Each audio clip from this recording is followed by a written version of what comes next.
Hello friends, आप सभी का स्वागत है इस वीडियो में। तो फ्रेंड्स, बात करेंगे क्रिप्टो मार्केट न्यूज़ के ऊपर। अभी के टाइम पर मार्केट में जो बड़ी अपडेट है उसे हम लोग कवर करने वाले हैं। तो चलो फ्रेंड्स, सबसे पहले देखते हैं मार्केट के fear and greed index meter के बारे में।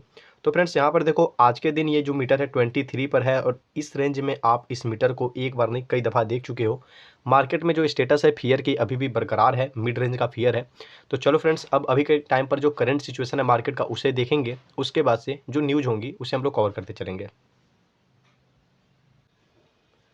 तो फ्रेंड्स, बात करते हैं ओवरऑल मार्केट कैप की। तो आप यहाँ पे देखो 933 बिलियन डॉलर के करीब में है और वहीं अभी के टाइम पर मार्केट में 2.5% से ज़्यादा की ग्रोथ देखने को मिल रही है। तो फ्रेंड्स, बात करते हैं अपने पहले वाले न्यूज़ के ऊपर में। तो यहाँ पर देखो, जो बिट फार्म्स है इसने स्टार्ट किया है बिटकॉइन की जो मेगा फार्म ऑपरेशन है अर्जेंटीना के अंदर में, मतलब माइनिंग से रिलेटेड ये न्यूज़ है। तो फ्रेंड्स, थोड़ा सा नीचे आते हैं।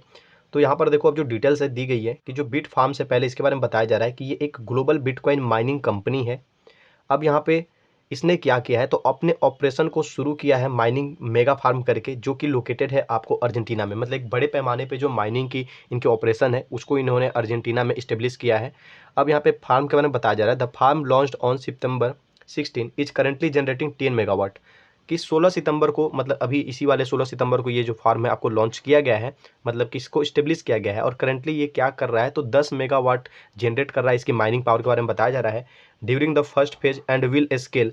मतलब अपने शुरुआती तौर पे फर्स्ट फेज में इन्होंने 10 मेगावाट की जो माइनिंग पावर है इसको इन्होंने प्रोड्यूस करना शुरू किया है और ये लोग समय के साथ इस ऑपरेशन को स्केल करेंगे और यहाँ पे जो इनकी ऑपरेशन होने वाली है अगले साल तक इसको फुल्ली, मतलब और ज़्यादा ऊपर तक ये उठा के ले जाएंगे। और यहाँ पे पर इनकी एस्टिमेशन की अगर बात करें तो इनका कहना है कि 50 मेगावाट तक ले जाने वाले हैं अपनी कंपनी की माइनिंग। जो इनकी गोल है कब तक, तो 2023 तक, मतलब ये साल खत्म होने के साथ साथ 2023 में ये 10 मेगावाट से 50 मेगावाट तक जाने की उम्मीद करते हैं। तो फ्रेंड्स, यहाँ पर देखो, जो डीओजे है उसने क्या किया है, यहाँ पे लॉन्च किया है network of over 150 federal prosecutors. तो एक तरह का इन्होंने नेटवर्क लॉन्च किया है जहाँ पे लगभग 150 से भी ज़्यादा फेडरल प्रोसिक्यूटर्स हैं, जो कि क्या करेंगे, तो कॉम्बेट करेंगे, मतलब लड़ाई करेंगे जो क्रिमिनल यूजेज है क्रिप्टो क्रिप्टो के रिगार्डिंग में। जो क्रिमिनल यूज होते हैं, जो क्राइम पर्पस के तौर पे जो क्रिप्टो को यूज की जाती है गलत लोगों के द्वारा, उसके मतलब उसके अगेंस्ट में ये लड़ने के लिए इन्होंने इस तरह के नेटवर्क को क्रिएट किया है। तो फ्रेंड्स, अब नीचे आएंगे तो डिटेल्स में थोड़ा सा बात करेंगे। तो जो यूएस डिपार्टमेंट ऑफ जस्टिस है, जिसको कि इन्होंने डीओजे ऊपर में बोला हुआ था, इन्होंने ही इस्टेब्लिश किया है, जो कि है एक nation wide digital asset coordinator network. तो यहाँ पे इन्होंने इसको स्टेब्लिश किया है कितने लोगों के साथ में, तो यहाँ पर लगभग 150 फेडरल प्रोसिक्यूटर्स होंगे और ये जो इनकी अथॉरिटी या इनकी जो टीम है इस नेटवर्क पे ये लोग यही काम करेंगे। इनकी जो प्रयास है वो यही है कि जो ग्रोइंग थ्रेट है, जो कि पोच किया जाता है, इलीगल जो यूज होता है, इलिसिट का मतलब भी वही होता है फ्रेंड्स। तो जो इलीगल यूज होता है आपको डिजिटल एसेट्स का जो यूज किया जाता है अमेरिकन, अब यहाँ पे ये अमेरिका से बिलोंग करता है, यूएस से बिलोंग करता है। तो यहाँ पर इनका कहना है कि जो अमेरिकन लोग हैं और जो डिजिटल एसेट्स गलत तौर पे, क्रिमिनल यूज के तौर पे, इलीगल वे में जो यूज किया जाता है, जो कि एक खतरा पैदा करता है लोगों के लिए, उसके अगेंस्ट में ये प्रयास कर रहे हैं कि उनसे ये लड़ सकें। इस तरह की इन्होंने जो nation wide digital asset coordinator network जो इन्होंने क्रिएट किया है उसके तहत ये लोग लड़ेंगे। तो फ्रेंड्स, यहाँ पर बात करें तो यहाँ पर इथेरियम से रिलेटेड ये न्यूज़ है। बोला जा रहा है कि जो मर्ज वाली जो चीज़ें हुई हैं इथेरियम का हाल ही में, तो उसको लेकर जो ये प्रिडिक्शंस थे वो फेल हुए। और प्रिडिक्शंस क्या थे, तो काफ़ी बेटर प्रिडिक्शंस किए गए थे, मतलब जो भी प्रिडिक्शंस थे वो फेल होते हुए देखने को मिले हैं। जिस तरह से जो इथेरियम मार्केट का डोमिनेंस है, मतलब प्रभुत्व है, मतलब एक तरह से मार्केट पर इनका एक जो अच्छा खासा पोजिशन है, एक अच्छा खासा इनका प्रभाव है, वो ड्रॉप होते हुए देखने को मिला। 13% इनकी मार्केट में गिरावट आई है लगभग 30 दिनों के अंदर में। तो फ्रेंड्स, अब थोड़ा सा नीचे आएंगे और जो भी डिटेल्स यहाँ पे प्रोवाइड की गई है उस पर एक नज़र डालेंगे। तो यहाँ पर देखो, बोला जा रहा है कि अगर हम लोग पिछले जो 35 दिन है उसके दौरान की अगर हम लोग बीते बात करें, तो Ethereum has lost a significant amount of market dominance. तो इनकी जो मार्केट डोमिनेंस में इनकी जो योगदान है उसमें एक खास पैमाने पे जो अमाउंट है उसमें इन्होंने मतलब लॉस किया है, इनको इसमें कमी हुई है अप टू द मर्ज मर्ज तक।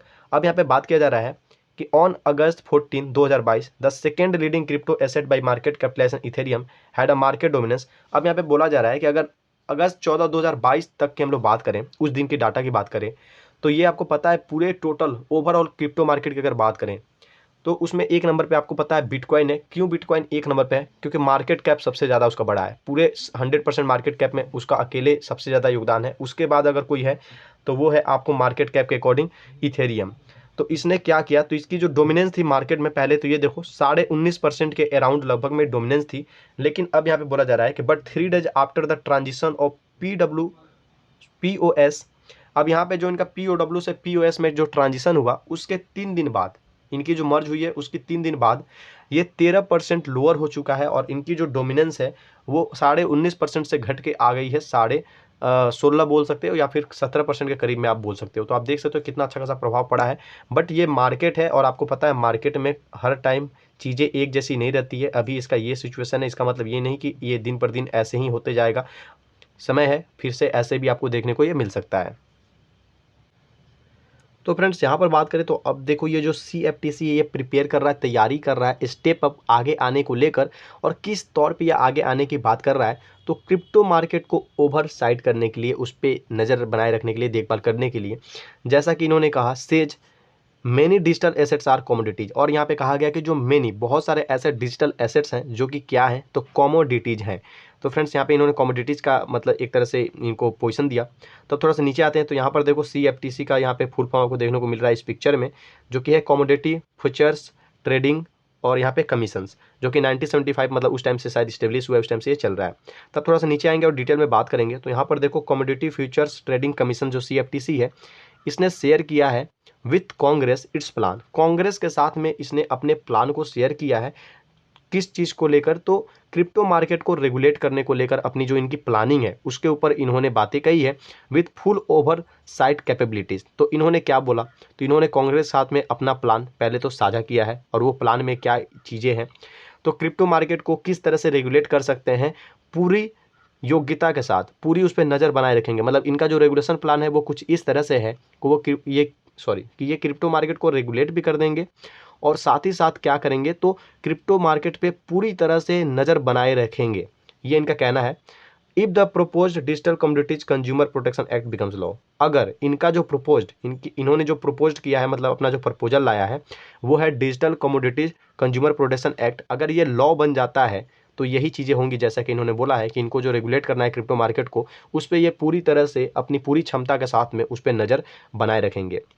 The regulator claims to have the right experience and expertise.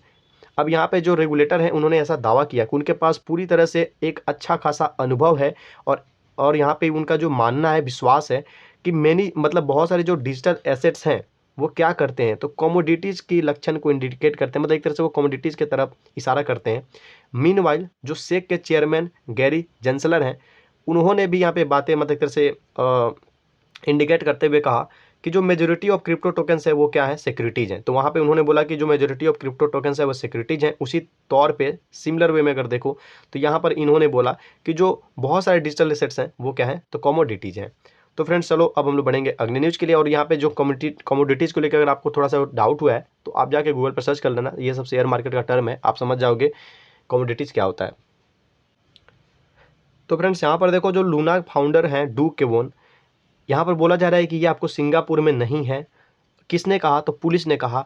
जबकि क्या हुआ है, तो जो साउथ कोरियन कोर्ट जो है इन्होंने इशू किया है इनके लिए अरेस्ट वारंट। तो जब अरेस्ट वारंट इनके लिए इशू हुई है तो इनके बारे में छानबीन और खोजबीन हो रही होगी।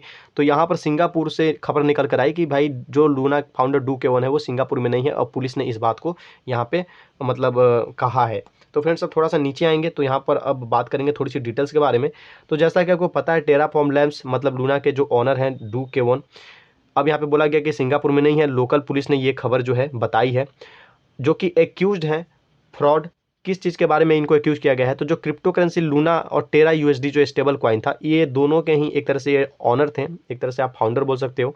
तो ये जब कोलैप्स किया तो उसी के बाद से इन पे बहुत सारे आरोप लगाए गए, बहुत सारी तहकीकात छानबीन करने के बाद से पता चला कि मतलब इन पे चार्ज लगाया जा सकता है, ये शक के घेरे में आते हैं और बहुत तरह के क्लेम इन पे बनते हैं।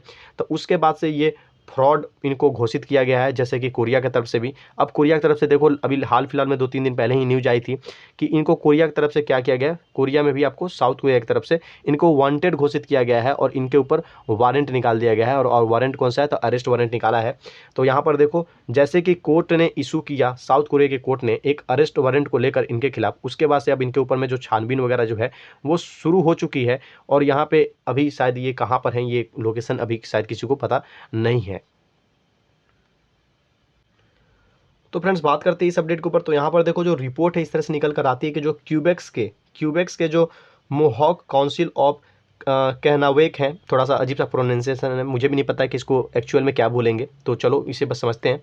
तो इनकी जो मांग है वो है एनर्जी को लेकर, ये चाहते हैं कि इनकी एनर्जी की मांग पूरी की जाए। और क्यों मांग रहे हैं ये एनर्जी, तो इनको ये चाहिए पावर करने के लिए, क्रिप्टो माइनिंग जो अपॉर्चुनिटी जिनको मिल रही है उसके लिए इनको ये एनर्जी चाहिए। तो फ्रेंड्स अब थोड़ा सा नीचे आएंगे तो अब यहाँ पे देख सकते हो, यहाँ पर एक बोर्ड वगैरह लगा हुआ है, ये विदेशी टेरिटरी का मतलब कहीं का कुछ कोई ये छोटा सा रीजन हो सकता है। तो फ्रेंड्स अब यहाँ पे देखो बोला जा रहा है कि अकॉर्डिंग टू अ रिपोर्ट, एक रिपोर्ट के अनुसार कनाडा का जो लोकल जर्नलिज्म इनिशिएटिव है उसके हिसाब से जो आपको मेंबर्स हैं, आपको मोहॉक नेशन के जो मेंबर्स हैं आपको कैनवेक के, वो क्या कर रहे हैं, तो वो इलेक्ट्रिसिटी को यूज करने के बारे में देख रहे हैं, मतलब उस पे कैसे उनको निष्कर्ष निकले, कैसे उस पे काम बन सके, उसके ऊपर ये बातचीत कर रहे हैं ताकि वो क्या कर सके, तो वो अपना जो क्रिप्टो माइनिंग ऑपरेशंस है उसको पावर प्रोवाइड कर सके और क्रिप्टो माइनिंग का जो काम है उसको अंजाम दे सके। इसी के ऊपर ये चीज़ें फ्रेंड्स थी। तो चलो बढ़ते हैं अगले न्यूज़ के लिए। तो फ्रेंड्स अब बात करते हैं इस वाले अपडेट के ऊपर। तो यहाँ पर देखो स्टडी के माने तो जो सैमसंग है इसको नेम किया गया है, मतलब इसको नाम दिया गया है सबसे ज़्यादा एक्टिव इन्वेस्टर के तौर पे। अगर एक्टिव इन्वेस्टर के तौर की बात की जाए तो सबसे ज़्यादा एक्टिव इन्वेस्टर के तौर पे सैमसंग को यहाँ पर घोषित किया गया है, इसकी नाम को बाहर किया गया है, मतलब इसका अनाउंस किया गया है स्टडी के हिसाब से। किस चीज़ में जो ये है सबसे ज़्यादा एक्टिव इन्वेस्टर है, तो क्रिप्टो को लेकर, और साथ ही साथ जो ब्लॉकचेन स्टार्टअप्स हैं, तो क्रिप्टो और ब्लॉकचेन स्टार्टअप्स के लिए ये सबसे ज़्यादा एक्टिव इन्वेस्टर है। तो फ्रेंड्स अब थोड़ा सा नीचे आते हैं तो यहाँ पर देखो बोला जा रहा है कि अगर बात करें सितंबर 2021 से लेकर आपको मिड जून 2022 तक की, तो सैमसंग ने इन्वेस्ट किया है 13 क्रिप्टो और ब्लॉकचेन कंपनीज में। 13 क्रिप्टो या ब्लॉकचेन कंपनी जो है कुल मिला के लगभग 13, उसमें इन्होंने इन्वेस्ट किया है, दज making the south Korean corporation the most active among the 40 corporation. अब यहाँ पे इन्होंने बोला कि इससे इन्होंने क्या किया, तो जो साउथ कोरियन कॉरपोरेशन है उसको भी सबसे ज़्यादा एक्टिव इन्होंने बनाया है टॉप जो 40 कॉरपोरेशन है उसमें। अब थोड़ा सा आगे बात किया जाए तो गूगल का जो पेरेंट अल्फ़ाबेट फर्म है, गूगल की जो पेरेंट अल्फ़ाबेट फर्म है, ऑन द अदर हैंड दूसरे शब्दों में tops the category of the top corporation that participated in the biggest funding round.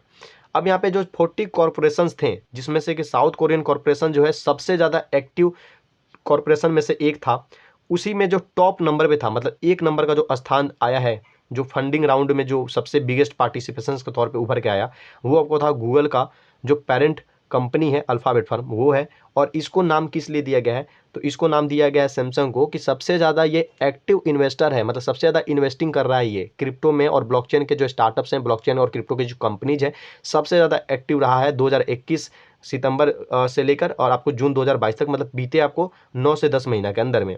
तो फ्रेंड्स यहाँ पे देखो 40 कॉर्पोरेशन इन्वेस्ट लगभग कितना, तो लगभग $6 बिलियन इन्होंने इन्वेस्ट किया। और बाकी बाकायदा डिटेल्स देखो तो यहाँ पे बहुत सारी डिटेल्स आपको देखने को मिल रही है। अब यहाँ पे एक चार्ट है, अब यहाँ पे चार्ट में बताया जा रहा है कि यहाँ पे जो सबसे ज़्यादा एक्टिव इन्वेस्टर्स हैं ब्लॉकचेन कंपनीज के अंदर में by the top 100 public companies, top 100 public companies के हिसाब से सितंबर 2021 से जून 2022 की अगर हम लोग बात करें तो एक नंबर पे आपको आता है अल्फ़ाबेट, जिनकी यहाँ पे रकम फंडिंग जो साइज है ये सबसे बड़ी है और यहाँ पे 4 दिया गया है, ये 4 कंपनी के नाम है। उसी तरह से थोड़ा सा नीचे आते हैं, वैसे तो लिस्ट बहुत लंबी आप देख सकते हैं, पेपल भी इसमें शामिल है, आपको सैमसंग है, गोल्डमैन सच है, तो बड़े बड़े कंपनी आपको यहाँ पे देखने को मिल रहे हैं, मॉर्गन स्टैनली है। और यहाँ पे आपको आता है सैमसंग, जिसकी फंड आपको इन्वेस्टमेंट के अगर अमाउंट देखो तो $979 मिलियन में है और 13 कंपनीज। बाकी लोगों की कंपनीज देखो तो किसी में 4, किसी में 3, किसी में 2, 5, 3, 4, लेकिन इन्होंने अकेले 13 कंपनीज में इन्वेस्टमेंट कर रखा है, जिसका नाम अगर आप एक बार देखना चाहो तो यहाँ पर देख सकते हो। इसमें कोई भी नाम मुझे नहीं लगता कि आप पहचानते होंगे और मे भी पहचानते भी होंगे। तो फ्रेंड्स इस तरह से ये चीज़ें यहाँ पर थी। तो फ्रेंड्स लगभग जो भी न्यूज़ थे बड़े मैंने सबको कवर कर दिया है। अब आपसे एक चीज़ यहाँ पे मैं कहना चाहूँगा कि वीडियो अगर पसंद आई हो तो फटाफट से लाइक करो, चैनल पर नए हो तो सब्सक्राइब करो। मिलते हैं अपने नेक्स्ट वीडियो में।